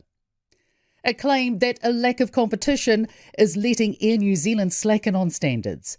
Air New Zealand Chief Executive Nikhil Ravishankar has argued that airport fees are to blame for increasing domestic flight prices. The New Zealand Airports Association says regional travellers are concerned about increased prices and the cancellation of early morning and evening commuter flights. Chief Executive Billy Moore says Air New Zealand needs to prioritise investment in essential infrastructure. Police are preparing to roll out roadside drug testing nationwide in April, with its pilot in Wellington reaching its first 2 months. Our newsroom can reveal more than 300 saliva tests for cannabis, meth, MDMA and cocaine have been completed. 7 people are facing infringements as a result. The implementation of a cultural skills framework for Army personnel has been paused after concerns were raised about potential requirements for leaders. The framework, seen by Newstalk ZB, outlines staff being comfortable doing things like performing karakia and reciting pepeha under headings minimal and must do. ACT MP Todd Stevenson wrote to Defence Minister Judith Collins, saying the framework appeared to go beyond normal expectations of the public service. Collins replied she had sought further information and confirmed the Army had paused it to enable broader consultation. She says she wasn't happy with some of the language used in the document. The government's plan to ban card surcharges appears to have hit a road bump.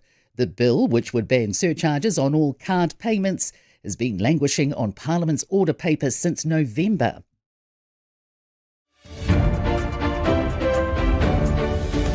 Herald Now Sport, brought to you by Gold Sport. Another against-the-odds win for unbeaten Zimbabwe at cricket's T20 World Cup.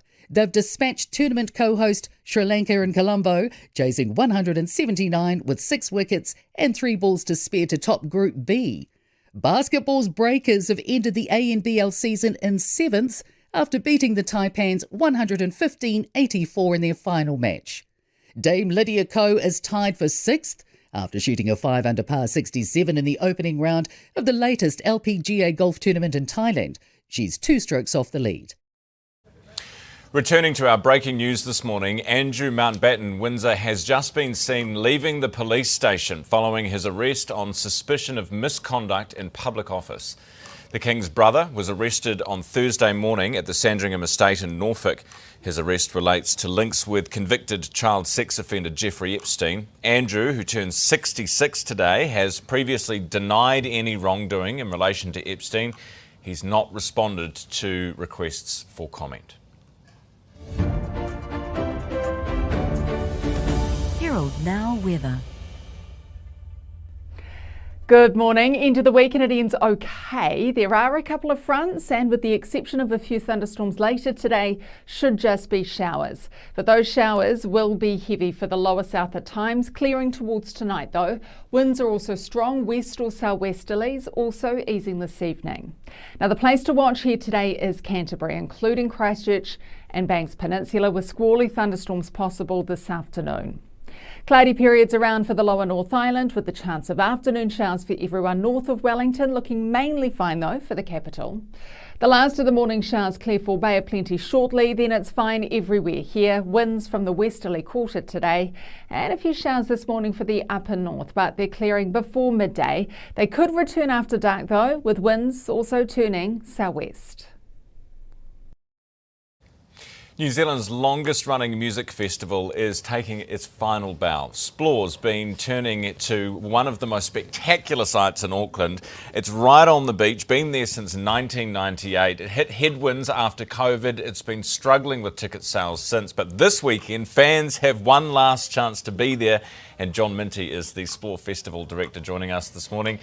John, good morning. Morena, Ryan. Good to see you, and good to see that Splore's still going, but one last time, one last hurrah. Are there going to be some surprises, anything special planned for this one?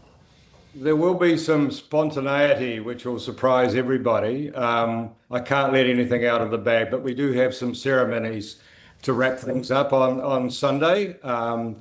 We kicked off last night, Thursday, so the vibe's been next level. So many regular Splorers are coming back and want to celebrate one last time. So it's going to be a next level party, maybe a few emotional tears on Sunday. Yeah, John, there's so many emotional things have happened there. It's been going for so long. People have got married there. People have, got married and had children and brought the children there. It's almost become an institution. It's a hugely cultural event. 3 generations. Last night, I've got people coming up to me, giving me big hugs, saying how much it meant to them. The main thing that a lot of people say, which is quite unusual for a festival, is they say it's made them a better person. And these are older people, younger people that have grown up with Splore. And it's quite a resounding, it's a very authentic thing to think that you've changed people's lives for the better. And it's actually a music festival. It contains so many elements in terms of mana whenua, kids' activities, roving performances. It's a very creative environment. Why do you think it's had the power to change people? I think it's because it started back in 98, and it was informed by the whole concept of Burning Man, leave no trace, inclusivity, non-judgment. And that kaupapa has been going now almost 30 years. So that's built an incredibly strong community where no one judges each other. There's just a lot of diversity. And most people that leave Splore a few days later say this is the way the world should be. So why isn't it, John? Why don't people leave and then go make the world a better? Well, I suppose that people do, but there's not enough of them, it seems. They're probably not. I had the Top Twins play here a few years ago, and they were blown away by the love that came out of Splore. They said Splore could stop wars. So it does have a powerful kaupapa like that. It's often described by international artists and visitors as the best festival in the world. And it's quite ironic that we can't unfortunately keep it going. I'd like to think that would have gone on forever. It's such an important event, but been going 28 years, that's a very good run. It may be some complacency and certainly a lot of competition for a lot of other shows, which are maybe a little bit easier for people to embrace if they just go for 6 hours. Yes, I was going to say, is it the festival part of it, the having to go camp and, stay in the rain and whatever, that is the issue here with people's budgets and time limit, time schedules these days? Is that what it is? I think that's partly it. A lot of camping festivals around the world have struggled. It's quite a commitment, and the younger generation are not embracing, your Glastonbury-style events the way the older generation did. I'm not saying that they haven't hardened up, but they definitely go for convenience these days. John, I really appreciate you coming on the program this morning, and enjoy your last Splore. Thanks, Ryan. It's going to be a good one. Beautiful weather. John Minty is Splore Festival Director after, as he said, almost 30 years. Next, the young Dunedin band who have been picked, to open for the Foo Fighters. Seek Help is their name. They're with us next. When building for investment, it's important to find a team that you can trust. We decided to build with GJs because of the good quality that they always provide us. They help us throughout the whole process of getting the resource consent to the building consent, and their contracts are very easy to understand. We have built 4 houses with GJ Gardeners, and it's just easier every time we work with them. I'll definitely recommend GJs to all of my friends and family. If you're thinking of building, choose the builder you'll want to build with time and time again. Yeah, do what I want. Yeah, can't get enough. Yeah, do what I want. Still can't get enough. Yeah, do what I want.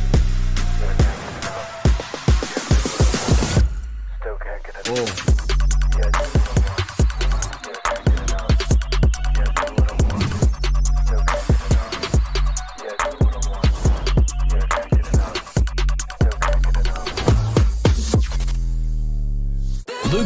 Babes, Morgan Wallen, Kaylee Bell, Jelly Roll, Megan Moroney, Chris Stapleton. All the country stars have come to play on the all-new iHeart Country NZ. Your new home for country is iHeart Country NZ. Know more of the story with Herald Premium, giving you full access to in-depth news, opinion and analysis, with more world news, business insights, and investigative reports from our world-class team of journalists.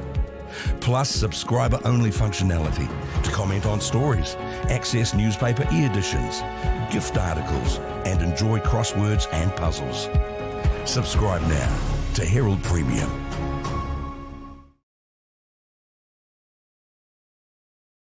Welcome back. It's 18 away from 9.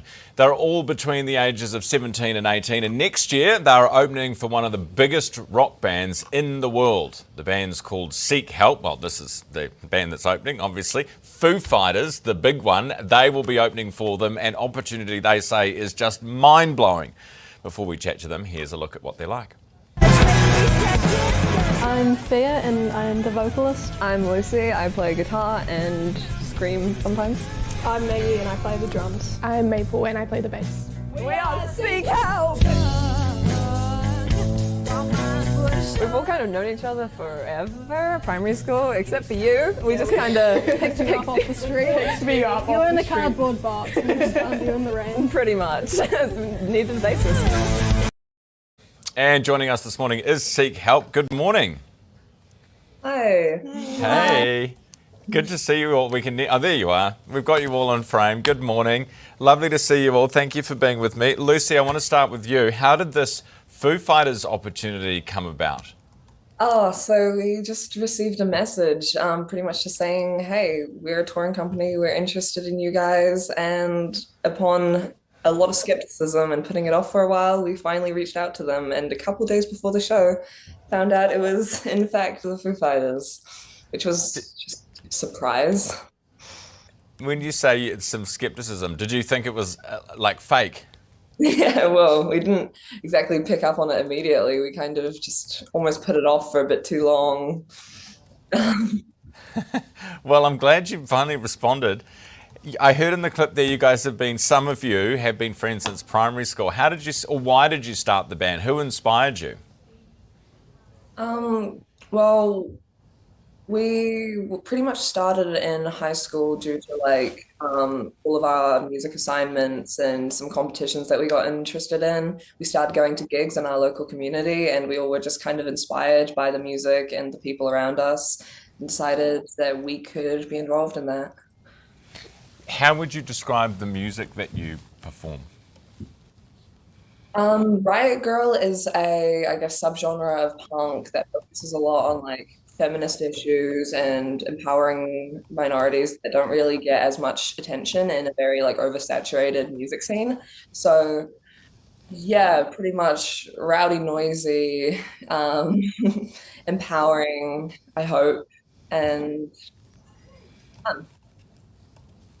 And punk, yeah, love it. Which one of you, I heard in the video that one of you saying that you sing and scream. What can you give us an idea of what that sounds like? Well,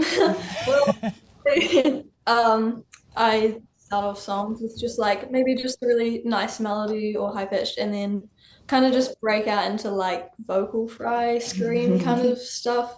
I don't know, it just kind of happens. Well, whatever you're doing, it seems to be working. You've caught the attention of the Foo Fighters. So is there a lot of prep going into this? Have they told you what you're going to have to do? We've been in contact with everyone involved in the touring. We've started making all the plans needed, but it's all, I don't know, pretty straightforward, I guess. We're just trying to get along. You just go do your thing. Do you get to meet Dave Grohl? Totally. Well, congratulations, guys. Good to have you on the program this morning. Thank you. That's Seek Help, who'll be performing and opening for the Foo Fighters. Right, it is 14 minutes away from 9. Time to talk business thanks to our partners Forsyth Bar. We've been expecting Fonterra to move on milk prices and that has just hit the markets. Garth Bray, host of Herald Now Business, joins us with the update. Garth, what do we know? Literally punching it into the machine as we go. This is fresh off the of the NZX, an increase in the farmgate milk price up to $9.50 per kg of milk solids, which we were kind of expecting because things had been improving so much. I think the Singapore futures were trading about $9.70 last time we looked, and even next year was looking pretty rosy. Fonterra's also looks like it's tightened the range to $9.20 to $9.80 per kg of milk solids. And it's also announced today that out of all of that, the mainland deal and the divestment, it's planning to pay out a special dividend based on the earnings of the mainland group across the full year, and that'll be around 14 to 18 cents per share. So that's on top of the tax-free $2 a share dividend. So that's the cream on top. That is extra cream. That is extra cream. That's some double whipped cream there. And just so for people that aren't familiar, they do Fonterra, rather than just saying a price now, they say there's a range and then there's a midpoint of the $9.50 midpoint is what we're talking about there, which it was at $9. It had been higher. It's dropped around a fair bit, but obviously we've had four, as we were talking about earlier in the week, four really good, strong results from the global dairy trade auctions overseas, and strong demand for whole milk powder, which was, I think, up about 2.5%. So we'll expect some more words and bits and pieces. Just a couple of other things that are floating around there. We've also had a result from Vector, which is posting group net profit after tax for their continuing operations down 4% at $113 million. And also, little company Pacific Edge seems to be in a trading halt. We'll find out why, presumably once they tell us what they're up to. All right, Garth, thank you very much for the update. Garth Bray, host of Herald Now Business. Time is 12 minutes away from 9. We'll be back right after this. Maximising productivity, what have you got? Well, if we switch to 2 degrees, with Flex for Business, we can instantly manage data usage, employee mobile plans, and cost centre reporting, saving us time and money. Cool. I'll get onto that then. Mm-hmm.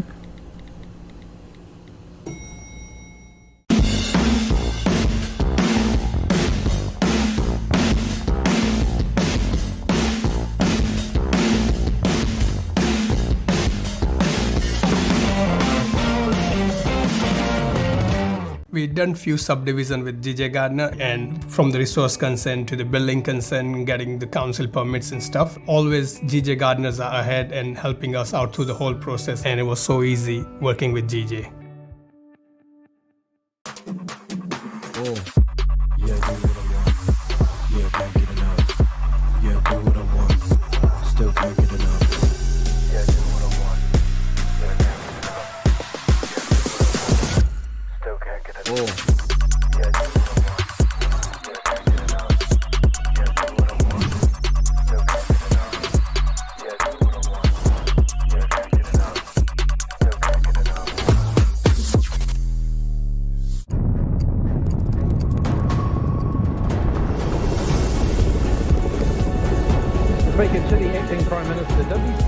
You don't shout out like some bunch of clowns at university. My message to the union is very clear. Don't use...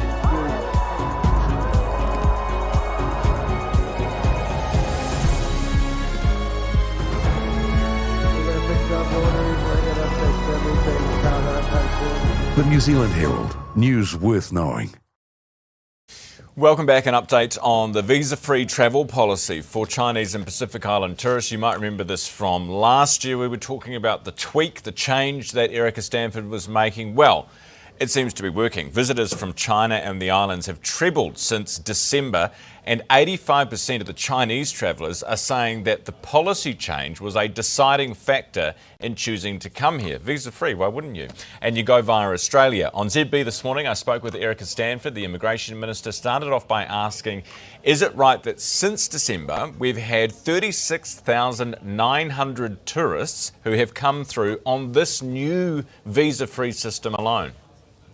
That's right, and that's triple the number that we've had since December, which was when we last looked at it, which was a month after this new pathway opened. And remembering we're doing a sort of trial of this for 12 months to see how it works. Yeah, so that 36,900, that's for 1 month, is it? That's overall, so that's a tripling of the number from 13,000 that we announced in December. Right, and with that 13,000, that was for how long, what period? That was since December, so tripled since December. But remember, this is only one small pathway. This is not overall Chinese visitors. We've got visitor visas and group visas. There's a number of other visas. This is quite, overall, it's a small number, but it's still significant for the New Zealand economy, and it's added about $200 million into our local tourism businesses and hotels and hospitality businesses, which is great for Kiwi businesses. Got you. So it's almost 37,000 tourists have come here under this visa since it began in December. And so what you mentioned, all the money that they're bringing, which is all good stuff. Does this mean that is this success? Do we keep the whole? It's a trial. Do we keep it going now? Well, we're only a few months in. We'll do a review closer to the 12-month mark, and we'll take a look at some of the entries and the risks, and has it been successful? Because of course, what we do in the background is look at the risk. And so far, from what I have seen, and I get updated every month, of course, is that the risk is extraordinarily low because the Australians, we're piggybacking essentially off their visa processing. They have very robust visa processing. And so it is a very low-risk activity for us. Now, we've not seen anything yet. Apart from the system working, there's been a couple of turnarounds, a handful of where we've not issued the NZETA document, but that's just the system working well between Australia and New Zealand. Why did you turn them around? What are the risks that people have overstayers? They're just, people that we wouldn't usually issue a visa to. And if the Australians haven't issued them a visa, then we wouldn't have issued them a visa. In fact, the Australians are when we look at the Australian declines compared to our declines, they seem to be a bit tougher than us overall, so they're very robust. So it's a pretty risk-free activity for us, but we do information sharing between the two countries, and quite often when we're looking to issue an ETA, if we get any information that we shouldn't be from the Australians, then we don't. But like I say, it's a tiny handful, and it shows the system is working very, very well. So I expect in a year's time, to look pretty positive, but we've still got a long way to run, so we'll keep an eye on it. That was Erica Stanford, the Immigration Minister, with me on News Talk ZB earlier this morning. Right, the time is 6 away from 9. Back to our breaking story this morning. Former Prince Andrew Mountbatten Windsor has been released following his arrest on suspicion of committing misconduct in public office. His arrest relates to links with convicted child sex offender Jeffrey Epstein. The overwhelming reaction from London? Well, take a look. I'm pleased. Good, he deserves it. Should have been arrested a long time ago, quite frankly, I think. Just abused his position completely. So yeah, it's the right thing for the victims. I think it's just a shame it's taken so long because he's been hiding behind his privilege and his position for many, many years. So yes, it does give a strong message and it's necessary. I want to see everybody on the files arrested. Everybody that was involved with Epstein, that weren't nobody that was just in the files, but everybody that was involved with him personally on the island, anybody that was doing anything illegal, immoral, I want them all arrested. I want them all tried. I think it's good that he's been arrested. It's good that he's paid for what he's done. And I don't think that just because you are related to the royal family, you should be above the law or have a different treatment from regular people who does this type of things. Yes, so arrested at this point, but so far no charges that we're aware of. Within the last few minutes, he's been seen leaving a police station in the back of a car. Earlier on the show, we were joined by royal correspondent Gavin Gray, and I started by asking him if he knew at that point where Andrew was exactly. No, they're not saying, Ryan, but I strongly suspect it'll be probably London, although, of course, he was arrested at his home in Norfolk at Sandringham at the King's private estate. I think what's really interesting about this is the police would have had the option of getting in touch with him and saying, can you present yourself to the police station to answer some questions? And, of course, that could have been done without the media knowing. Instead, they have arrested him. There were obviously cameras, interest outside. There were photos taken. We haven't seen him under arrest, as it were. But it seems, therefore, very odd. The Home Office, we're being told, the department of the government responsible for the police. They apparently did know of the arrest before it happened. Apparently, as you say there, King Charles did not. This is absolutely unprecedented in modern times. I've been reporting on the royals for some 35 years, and I have never, ever known anything like it. So, why did they do this so publicly? Was it because there is a desire amongst members of the public to have some accountability of some kind? Or, as was suggested to me this morning, is it that he actually could have been a flight risk, that you wouldn't want to tap him on the shoulder and ask him to come in? The King of Spain went to the Middle East when the police pressure came on him. Is that a possibility here? I think that would have been unlikely, but who knows under the stress of these things. But I think the main reason is that they wanted to show, as in the King's message, that everybody is treated equally under the law. If it had materialized that they'd, as you said, give him a tap on the shoulder, had a cup of coffee with him and not actually arrested him, that might have portrayed a very different picture. And Ryan, I think there are another couple of things at play here. What's going to be absolutely fascinating is if he is charged with anything. Of course, it is the Crown Prosecution Service that does it. In other words, the King will be prosecuting his own brother. Prince Andrew, or as he was Prince Andrew, is still 8th in line to the throne. That seems like that's going to certainly be hauled and changed now. But also, of course, he remains this absolute thorn, I think, in King Charles's side. I joked at one time that King Charles had been the oldest apprentice in history, waiting so long to take over from Her Majesty, somebody who was incredibly popular. And it looks like his reign is going to be dominated by his younger brother. Do you think what the King has done, because he's clearly been trying to distance himself from his brother, he's been saying, happy to cooperate with the police. In this statement, he says justice must run its course, etc. Do you think he's done enough to kind of insulate the royal family and cauterise this from Andrew? Well, I think everything he tries to do to cauterise it just doesn't seem to succeed, because the story just keeps getting bigger and bigger. From my calculation, some 6 different police forces around the UK are currently investing claims about Andrew Mountbatten Windsor. 6. And these particular ones today, which led to the arrest, are claims and allegations that he effectively might have conducted what's called misconduct in public office. Now, what that means is effectively that he was sharing confidential information. What do they mean by that? Well, of course, Andrew had this bizarre title of the trade envoy, but it wasn't a position that had been given to him in a job interview as such. He kind of just had it. And there were questions asked at the time, Ryan, about, well, is this an official job or is it an unofficial job? And what sway does he have? Well, we do now know that he was getting official documents. And of course, the allegations are from the Epstein files that he was then handing that information on to people like Jeffrey Epstein, the late disgraced financier, who no doubt could have made substantial sums of money from that information. And that, I think, is what has led to this arrest. But let me just remember to say to you, of course, that Andrew Mountbatten Windsor denies any wrongdoing. That was Gavin Gray out of the UK earlier in the program. Right, that is it for us for today. Thanks so much for being with us. We'll be back Monday from 7 o'clock for more news in the meantime, including keeping across those Andrew developments. nzherald.co.nz. Have a fantastic weekend. We'll see you on the other side.